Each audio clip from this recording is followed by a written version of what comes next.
Consulting to'lovlari bepul. Bankshot qo'yilmadi. Consulting xizmatlari bepul bo'ldi. Kingdom National University talabasi bo'lganingiz bilan tabriklaymiz. Xo'p, topshirish jarayonlari qanday bo'lyapti? Qanaqa qiyinchiliklarga duch keldingiz?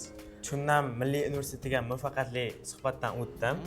Hech qanday kamchiliklar, muammolar kelib chiqqani yo'q va hozir xursandman, mamnunman. Men bu universitetni Koreyada top universitet ro'yxatlariga kiritilganligi uchun tanladim.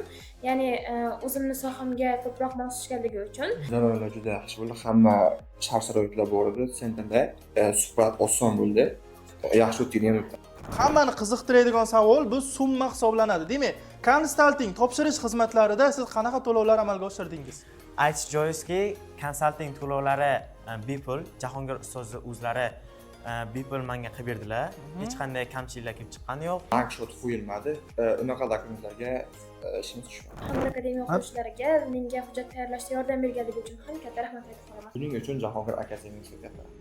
Albatta, Koreyadagi o'qishlaringiz va ishlaringizga ham omad tilaymiz. Katta rahmat.